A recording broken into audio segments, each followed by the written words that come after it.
Hi guys, we are discussing the book The Life Divine by Sri Aurobindo, and today we start the chapter Delight of Existence, the Solution, because the last chapter was called Delight of Existence, the Problem. And as usual, Sri Aurobindo starts the chapter with a quote from an Upanishad. It's from the Kena Upanishad. The name of that is the delight. As the delight we must worship and seek after it. Now Sri Aurobindo writes, in this conception of an inalienable underlying delight of existence, of which all outward or surface sensations are a positive, negative or neutral play, waves and foamings of that infinite deep, we arrive at the true solution of the problem we are examining. The self of things is an infinite indivisible existence. Of that existence, the essential nature or power is an infinite imperishable force of self-conscious being, and of that self-conscious, the essential nature or knowledge of itself is, again, an infinite inalienable delight of being. I have to read this sentence again because it was so long. The self of things is an infinite indivisible existence.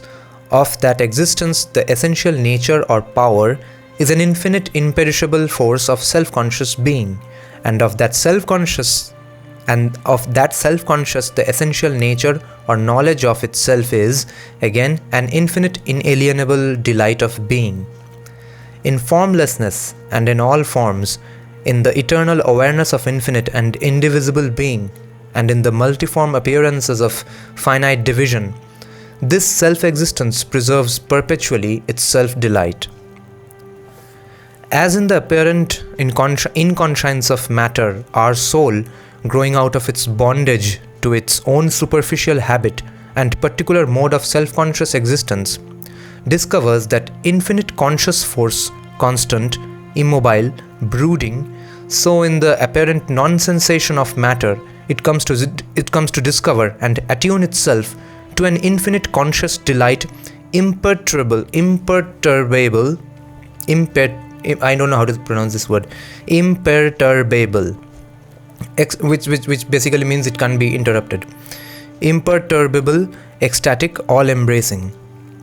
So, as in the apparent inconscience of matter, our soul, growing out of its bondage to its own superficial habit and particular mode of self-conscious existence, discovers that infinite conscious force, constant, immobile, brooding. So in the apparent non-sensation of matter, it comes to discover and attune itself to an infinite conscious delight, imperturbable, ecstatic, all-embracing. This delight is its own delight.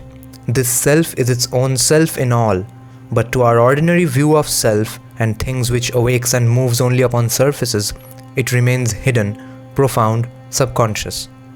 And as it is within all forms, so it is within all experiences, whether pleasant, painful or neutral. As it is within all forms, so it is within all experiences, whether pleasant, painful or neutral. There too, hidden, profound, subconscious, it is that which enables and compels things to remain in existence. It is the reason of that clinging to existence, that overmastering will to be, translated vitally as the instinct of self-preservation, physically as the imperishability of matter, mentally as the sense of immortality which attends the formed existence through all its phases of self-development, and of which even the occasional impulse of self-destruction is only a reverse form, an attraction to other state of being, and a consequent recoil from present state of being. Delight is existence. Delight is the secret of creation. Delight is the root of birth. Delight is the cause of remaining in existence. Delight is the end of birth and that into which creation ceases. From Ananda, says the Upanishad, all existences are born. By Ananda they remain in being and increase to Ananda. By Ananda they remain in being and increase, and to Ananda they depart. As we look at these, and for those of you who don't understand Indian languages, Ananda means delight or happiness.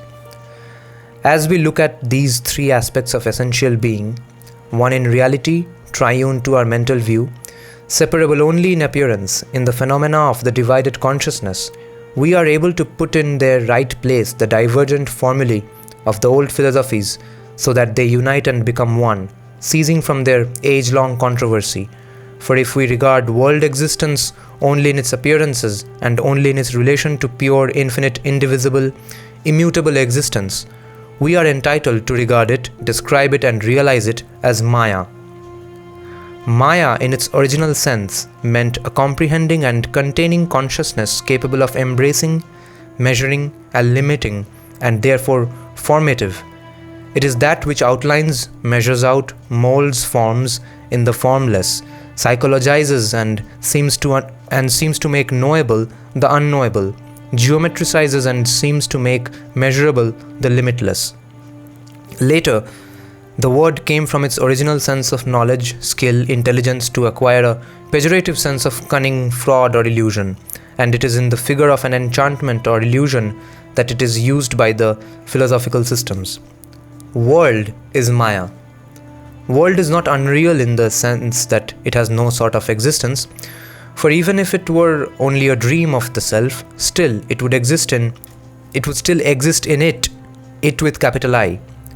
World is not unreal in the sense that it has no sort of existence, for even if it were only a dream of the self, still it would exist in it as a dream, real to it in the present, even while ultimately unreal. Nor ought we to say that world is unreal in the sense that it has no kind of eternal existence. For although particular worlds and particular forms may or do dissolve physically and return mentally from the consciousness of manifestation into the non-manifestation, yet form in itself, world in itself are eternal. From the non-manifestation they return inevitably into manifestation. They have an eternal recurrence, if not an eternal persistence, an eternal immutability in sum and foundation, along with an eternal mutability in aspect and apparition. So, an eternal immutability in sum and foundation, along with an eternal mutability in aspect and apparition. Nor have we any surety that there ever was or ever will be a period in time when no form of universe, no play of being is represented to itself in the eternal conscious being, but only an intuitive perception that the world that we know can and does appear from that and return to it perpetually. Still, world is Maya because it is not the essential truth of infinite existence, but only a creation of self-conscious being, not a creation in the void, not a creation in nothing and out of nothing, but in the eternal truth and out of the eternal truth of that self-being. Its continent, origin and substance are the essential, real existence. Its forms are mutable formations of that to its own conscious perception, determined by its own creative conscious force. They are capable of manifestation, capable of non-manifestation, capable of other manifestation. We may, if we choose, call them therefore illusions of infinite consciousness, thus audaciously flinging back a shadow of our mental sense of subjection to error and incapacity upon that which, being greater than mind, is beyond subjection to falsehood and illusion.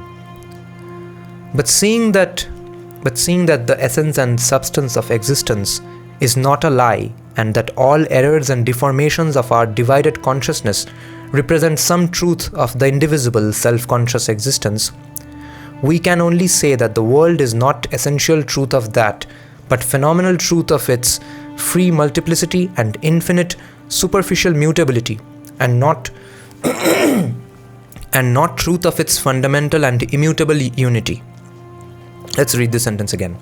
But seeing that the essence and substance of existence is not a lie, and that all errors and deformations of our divided consciousness represent some truth of the indivisible self-conscious existence, we can only say that the world is not essential truth of that, but phenomenal truth of its free multiplicity and infinite superficial mutability, and not truth of its fundamental and immutable unity.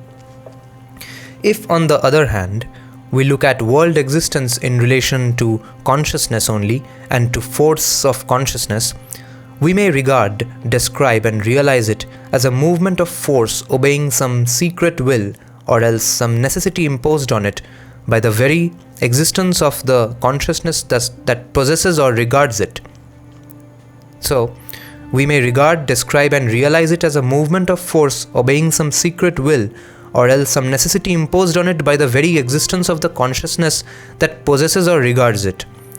It is then the play of Prakriti, the executive force, to satisfy Purusha, the regarding and enjoying conscious being, or it is the play of Purusha reflected in the movements of force and with them identifying himself. World, then, is the play of the mother of things. World, then, is the play of the mother of things moved to cast herself forever into infinite forms and avid of eternally outpouring experiences. World is the play of the mother of things moved to cast herself forever into infinite forms and avid of eternally outpouring experiences. Again, if we look at world existence rather in its relation to the self-delight of eternally existent being, we may regard, describe, and realize it as Leela, the play, the child's joy, the poet's joy, the actor's joy, the mechanician's joy, a joy of the soul of things eternally young, perpetually inexhaustible, creating and recreating himself in himself for the sheer bliss of that self-creation, of that self-representation, himself the play, himself the player, himself the playground. These three generalizations of the play of existence in its relation to the eternal and stable, the immutable Satchidananda, starting from the three conceptions of Maya, Prakriti and Leela, and representing themselves in our philosophical systems as mutually contradictory philosophies and in reality perfectly consistent with each other, complementary and necessary in their totality to an integral view of life and the world. The world of which we are a part is in its most obvious view a movement of force, but that force, when we penetrate its appearances, proves to be a constant and yet always mutable rhythm of creative consciousness casting up, projecting in itself phenomenal truths of its own infinite and eternal being, and this rhythm is in its essence, cause and purpose a play of the infinite delight of being ever busy with its own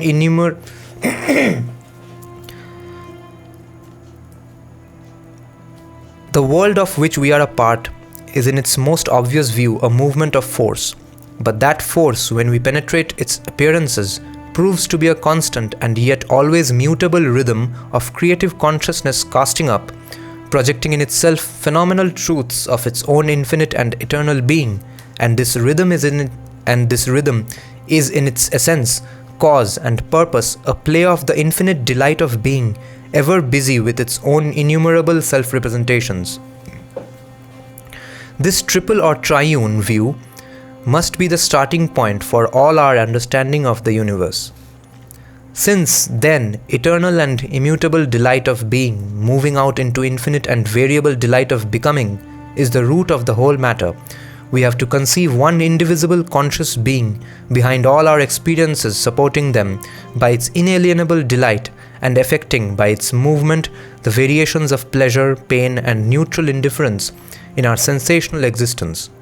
That is our real self. That is our real self, the mental being subject to the triple vibration.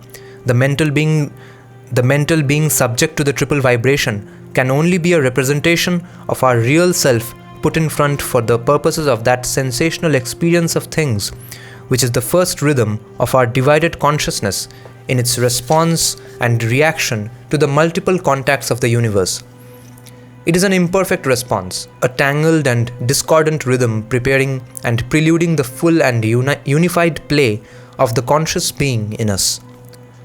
It is not the true and perfect symphony that may be ours if we can once enter into sympathy with the one in all variations and attune ourselves to the absolute and universal diapason. I don't know what diapason means. diapason. That's the first time I'm hearing this word. If this view be right, then certain consequences inevitably impose themselves. if this view is right, then certain consequences inevitably impose themselves. In the first place, since in our depths we ourselves are that one, since in the reality of our being we are the indivisible all-consciousness and therefore the inalienable all-bliss, the disposition of our sensational experience in the three vibrations of pain, pleasure and indifference can only be a superficial arrangement created by that limited part of ourselves which is uppermost in our waking consciousness. Behind there must be something in us, much vaster, profounder, truer than the superficial consciousness, which takes delight impartially in all experiences. It is that delight which secretly supports the superficial mental being and enables it to preserve through all labors, sufferings and ordeals in the agitated movement of the becoming. That which we call ourselves is only a trembling ray on the surface. Behind is all the vast subconscient, the vast superconscient profiting by all these surface experiences and imposing them on its external self, which it exposes as a sort of sensitive covering to the contacts of the world. Itself veiled, it receives these contacts and assimilates them into the values of a truer, a profounder, a mastering and creative experience. Out of its depths it returns them to the surface in forms of strength, character, knowledge, impulsion, whose roots are mysterious to us because our mind moves and quivers on the surface and has not learned to concentrate itself and live in the depths. In our ordinary life, this truth is hidden from us, only dimly glimpsed at times, or imperfectly held and conceived.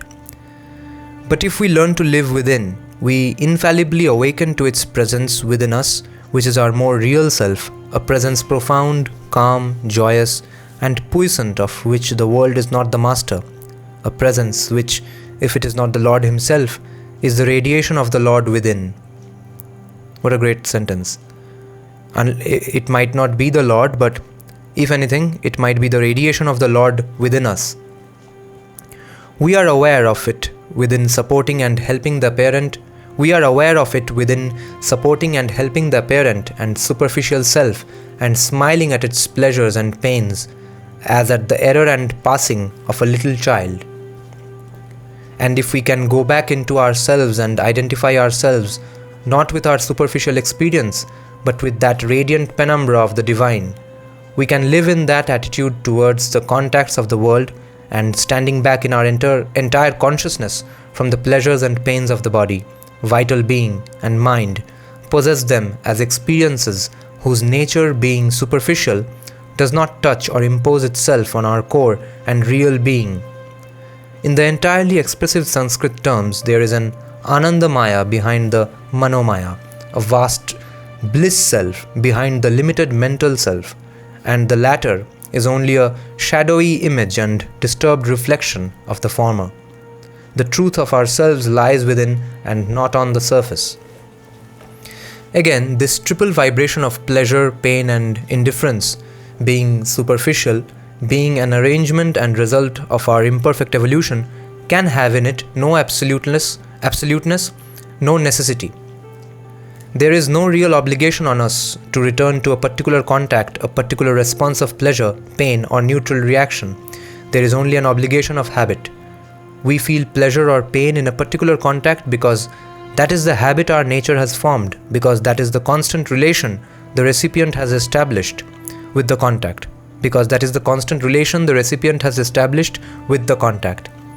It is within our competence to return quite the opposite response.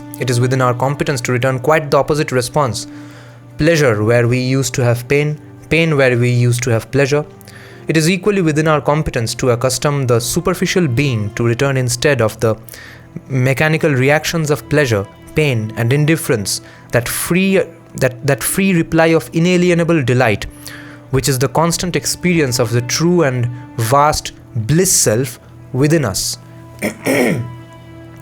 And this is a greater conquest, a still deeper and more complete self-possession than a glad and detached reception in the depths of the habitual reactions on the surface, because it is no longer a mere acceptance without subjection, a free acquiescence in in imperfect values of experience, but enables us to convert imperfect into perfect, false into true values, the constant but veritable delight of the spirit in things taking the place of the dualities experienced by the mental being. In the things of the mind, this pure habitual relativity of the reactions of pleasure and pain is not difficult to perceive. The nervous being in us, indeed, is accustomed to a certain fixedness, a false impression of absoluteness in these things. To its victory, success, honor, good fortune of all kinds are pleasant things in themselves, absolutely, and must produce joy as sugar must taste sweet. Defeat, failure, disappointment, disgrace, evil fortune of all kinds are unpleasant things in themselves, absolutely, and must produce grief as wormwood must taste bitter. To vary these responses is to it a departure from fact, abnormal and morbid.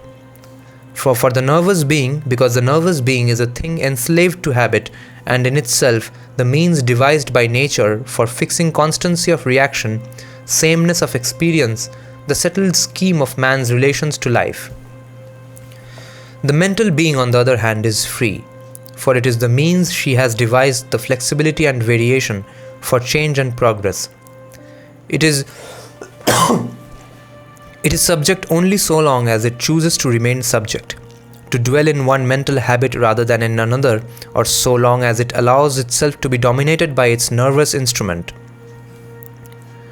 It is not bound to be grieved by defeat, disgrace, loss. It can meet these things and all things with a perfect indifference. It can even meet them with a perfect gladness. Therefore, man finds that the more he refuses to be dominated by his nerves and body, the more he draws back from implication of himself in his physical and vital parts, the greater is his freedom. He becomes the master of his own responses to the world's contacts, no longer the slave of external touches.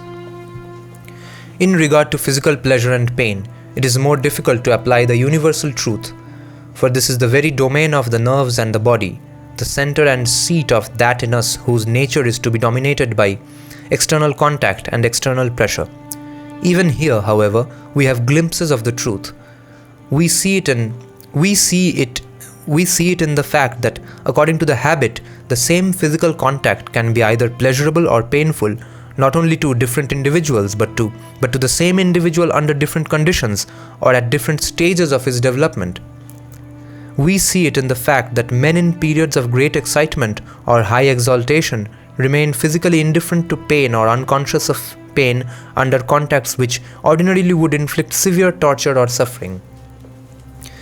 In many cases, it is only when the nerves are able to reassert themselves and remind the mentality of its habitual obligation to suffer that the sense of suffering returns. It is only when the nerves are able to reassert themselves and remind the mentality of its habitual obligation to suffer that the sense of suffering returns. But this return to the habitual obligation is not inevitable. It is only habitual. We see that in the phenomena of hypnosis, not only can the hypnotized subject be successfully forbidden to feel the pain of a wound or puncture when in the abnormal state, but can be prevented with equal success from returning to his habitual reaction of suffering when he is awakened. The reason of this phenomenon is perfectly simple.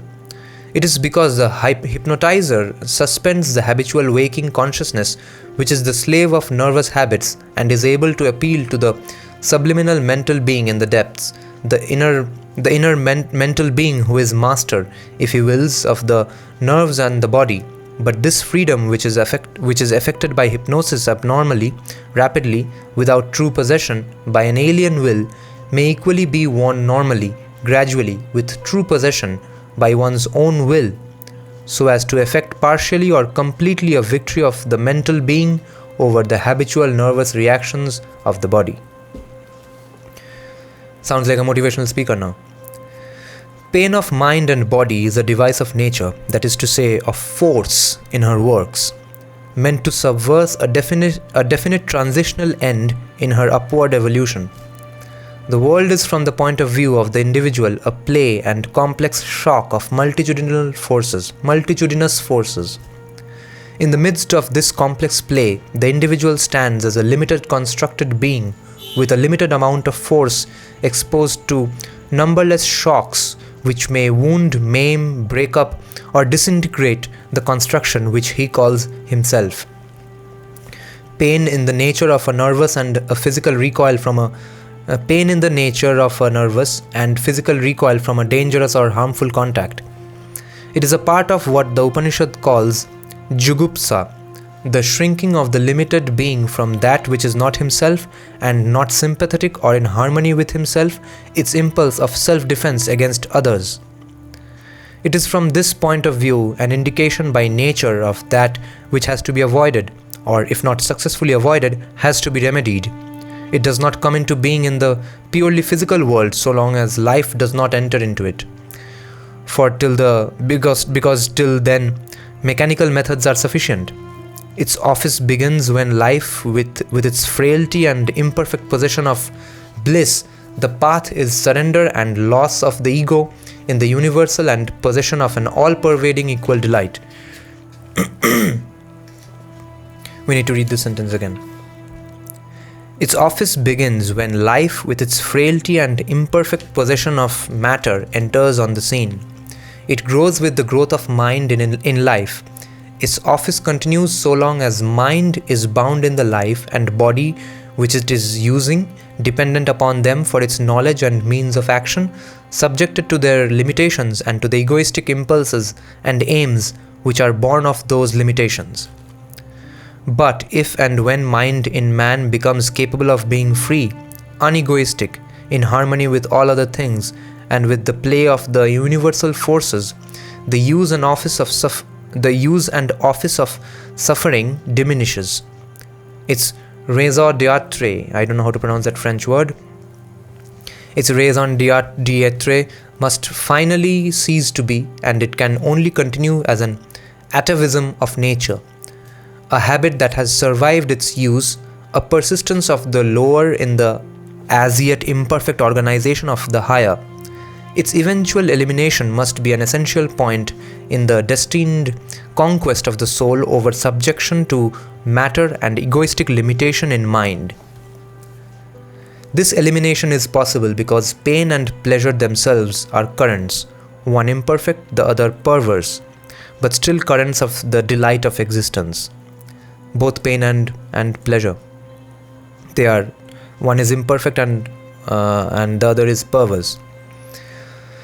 The reason for this imperfection and this perversion is the self-division of the being in his consciousness by measuring and limiting. Maya, and in consequence an egoistic and piecemeal instead of an universal reception of contacts by the individual. The reason for this imperfection and this perversion is the self-division of the being in his consciousness by measuring and limiting Maya, and in consequence an egoistic and piecemeal instead of a universal reception of contacts by the individual.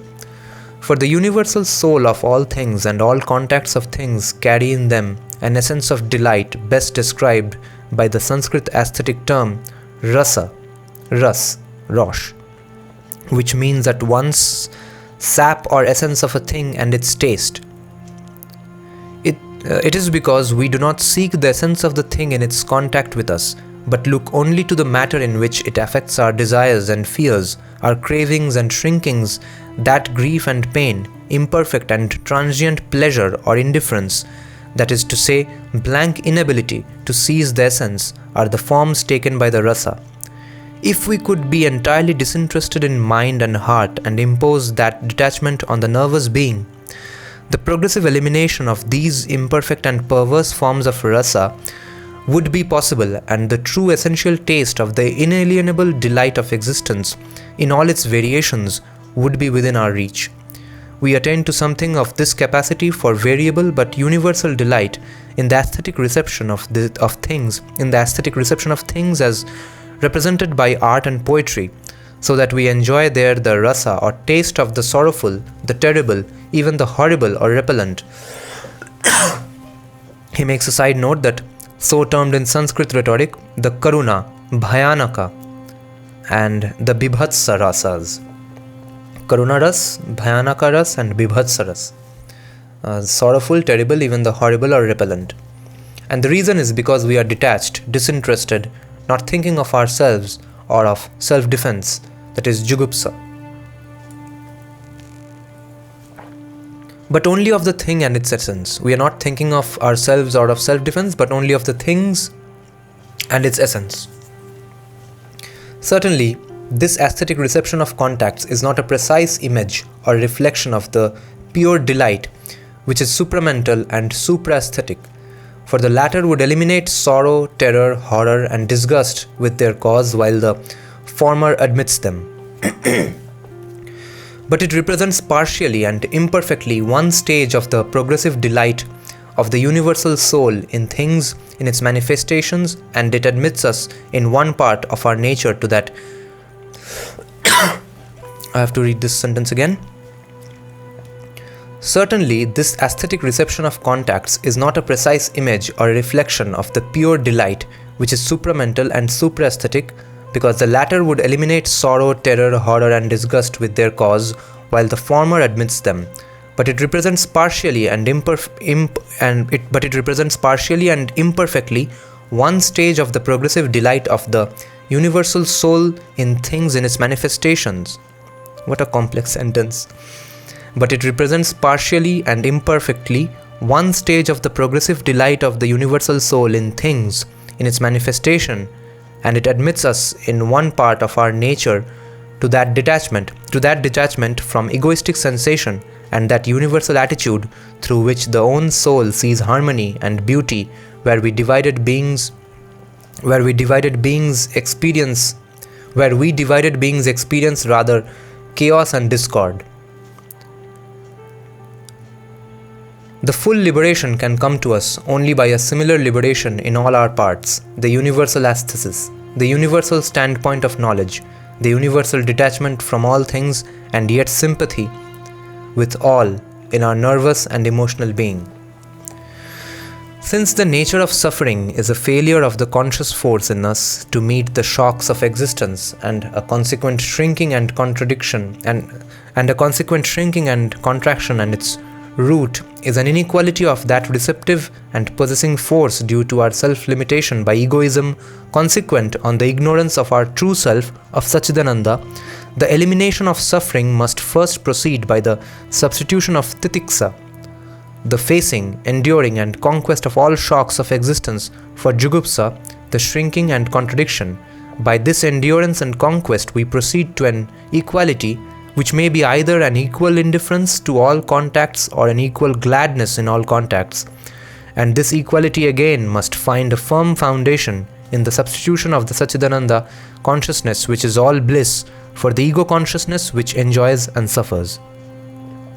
The Satchidananda consciousness may be transcendent of the universe and aloof from it, and to this state of distant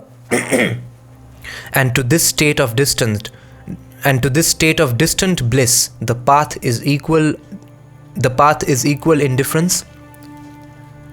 The Satchidananda consciousness may be transcendent of the universe and aloof from it, and to this state of distant bliss, the path is equal indifference. It is the path of the ascetic. Or the Satchidananda consciousness may be at once transcendent and universal, and to this state of present and all-embracing bliss, the path is surrender and loss of the ego in the universal and possession of an all-pervading equal delight. It is the path of the ancient Vedic sages. But neutrality to the imperfect touches of pleasure and the perverse touches of pain is the first direct and natural result of the soul's self-discipline, and the conversion to equal delight can usually come only afterwards. The direct transformation of the triple vibration into Ananda is possible, but less is easy to the human being. The direct transformation of the triple vibration into Ananda is possible, but less is easy to the human being. Such then is the view of the universe which arises out of the integral Vedantic affirmation. An infinite indivisible existence, all bliss, in its pure self-consciousness, moves out of its fundamental purity into the varied play of force that is consciousness, into the movement of Prakriti, which is the play of Maya. The delight of its existence is at first self-gathered, absorbed, subconscious in the basis of the physical universe, then emergent in a great mass of neutral movement, which is not yet what we call sensation, then further emergent with the growth of mind and ego in the triple vibration of pain, pleasure and indifference, originating from the limitation of the force of consciousness in the form of the goddamn long sentence again, we have to read this again. The delight of its existence is at first self-gathered, absorbed, subconscious in the basis of the physical universe, then emergent in a great mass of neutral movement, which is not yet what we call sensation, then further emergent with the growth of mind and ego in the triple vibration of pain, pleasure and indifference, originating from the limitation of the force of consciousness in the form and from its exposure to shocks of the universal force, which it finds alien to it, and out of harmony with its own measure and standard. Finally, the conscious emergence of the full Satchidananda in its creations by universality, by equality, by self-possession and conquest of nature. This is the course and movement of the world. If it then be asked why the one existence should take delight in such a movement, the answer lies in the fact that all possibilities are inherent in its infinity, and that the delight of existence in its mutable becoming, not in its immutable being, lies precisely in the variation If it then be asked why the one existence should take delight in such a movement, the answer lies in the fact that all possibilities are inherent in its infinity, and that the delight of existence in its mutable becoming, not in its immutable being, lies precisely in the variable realization of its possibilities. And the possibility worked out here in the universe of which we are a part begins from the concealment of Satchidananda in that which seems to be its own opposite and its self-finding even amid the terms of that opposite. Infinite being loses itself in the appearance of non-being and emerges in the appearance of a finite soul. Infinite consciousness loses itself in the appearance of a vast indeterminate inconscience and emerges in the appearance of a superficial limited consciousness. Infinite self-sustaining force loses itself in the appearance of a chaos of atoms and emerges in the appearance of the insecure balance of a world. Infinite delight loses itself in the appearance of an insensible matter and emerges in the appearance of a discordant rhythm of varied pain, pleasure and neutral feeling, love, hatred and indifference. Infinite unity loses itself in the appearance of a chaos of multiplicity and emerges in a discord of forces and beings which seek to recover unity by possessing, dissolving and devouring each other. In this creation, the real Satchidananda has to emerge. Man, the individual, has to become and to live as a universal being. His limited mental consciousness has to widen to the superconscient unity in which each embraces all. His narrow heart has to learn the infinite embrace and replace its lusts and discords by universal love, and his restricted vital being to become equal to the whole shock of the universe upon it and capable of universal delight. His very physical being has to know itself as no separate entity but as one with and sustaining it in itself the whole flow of the indivisible force that is all things. His whole nature has to reproduce in the